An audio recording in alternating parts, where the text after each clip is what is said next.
Good morning everyone. So I think সবে ভালে আছে আৰু মই জাস্ট এটা কথা ক'ব বিচাৰিছোঁ অলপ দিন আগতে স্কুলত এটা ডাঙৰ এটা ইনচিডেণ্ট এটা হৈ গৈছে আই থিংক সবে এৱেৰ হয় সেই ইনচিডেণ্টৰ বিষয়ে আৰু লগতে এইটো ছ'চিয়েল মিডিয়াতো আহিছিলে পৰ্টেলতো কিছুমান ভিডিঅ'জবোৰ আহিছিলে চ' সেই ইনচিডেণ্টটোৰ বিষয়ে মই বেলেগ একো ক'ব নিবিচাৰোঁ বাট এনেকুৱা লাগিছে মোক আৰু এনেকুৱা ধৰণৰ ইনচিডেণ্টটো প্লেচ কৰিব সেইখন স্কুল কেম্পাছত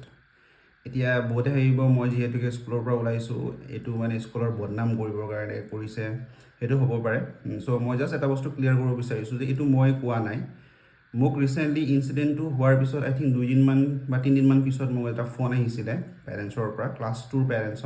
পেৰেণ্টছৰ নাম মই ৰিভিল নকৰোঁ লগতে ষ্টুডেণ্টৰ নামটোও মই ৰিভিল নকৰোঁ বাট কোনোবা যদি মোক ফলছ বুলি কয় তেতিয়াহ'লে এনেকুৱা ধৰণৰ চিটুৱেশ্যনত মই আই থিংক ছ'চিয়েল মিডিয়াত নকওঁ বাট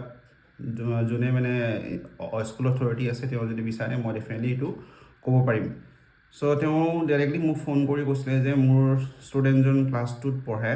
আৰু ক্লাছ 10ৰ ল'ৰা ছোৱালী শ্বৰ্ট ব্ৰেকত বা টিফিন টাইমত আহি কিনে মোৰ ল'ৰাটোক লৈ যাব বিচাৰিছে আৰু যিহেতুকে এই ইনচিডেণ্টটো হোৱাৰ পিছত পেৰেণ্টছবোৰ এৱেৰ হৈ নিজৰ ল'ৰা ছোৱালীক শিকাই থৈছে যে তোমাক কোনোবা যদি চকলেট দি কিনে বা তোমাক যদি কোনোবা মাতি লৈ যায় তুমি নাযাবা তো সেইকাৰণে ষ্টুডেণ্টজন যোৱা নাই তো আৰু মোক সুধিছিলোঁ ছাৰ কি কৰিম বুলি কিনে তো মই তেওঁক কৈছিলোঁ যে যিহেতুকে স্কুল অথৰিটিৰ হেড অফ দ্য ইনষ্টিটিউশ্যন আছে তো তেওঁক জনালে কথাখিনি আৰু ভাল হ'ব বুলি কিনে মই তেওঁক কৈছিলোঁ আৰু লগতে তেওঁ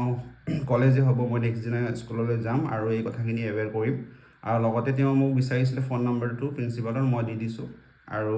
সেইকাৰণে মই এইখিনি কথাখিনি কৈছোঁ যাতে আপোনালোকেও বস্তুখিনি অলপমান চিৰিয়াছলি লওক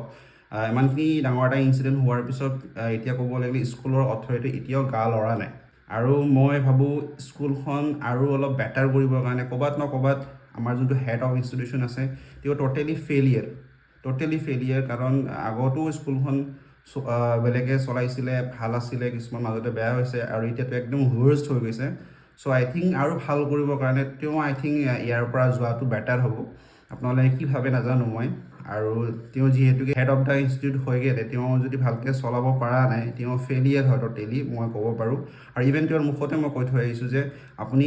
এজ এ মেনেজমেণ্টত এটা বিগ জিৰ' হয় বুলি মই তেওঁক কৈ থৈ আহিছোঁ বেছিভাগ নিজৰ ডিচিশ্যনটো নলয় মানে এটা গ্ৰুপ অফ পাৰ্চনৰ তেওঁলোকৰ মানে ডিচিশ্যনটো তেওঁ মানে লয় একচুৱেলি যেতিয়া কিবা এটা ডিচিশ্যন লোৱা যায় ডেফিনেটলি গ্ৰুপ অফ পিপলৰ লগত ছাজেশ্যন কৰাৰ পিছত এটা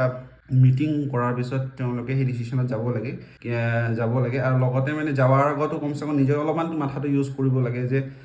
এই ডিচিশ্যনটো মোক ছাজেষ্ট কৰিছে তাৰ পৰা মোৰ নিজৰো অলপমান কিবা এটা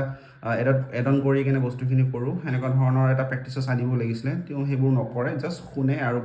পাচন কৰে এইখিনি কথা মই ক'ব নালাগে ষ্টুডেণ্টেও ভালকৈ গম পাব কাৰণ ষ্টেজত কিছুমান এক্টিভিটিছ এনেকুৱা হয় নৰ্মেলি আপোনালোকৰ ল'ৰা ছোৱালীয়েও গম পাব যে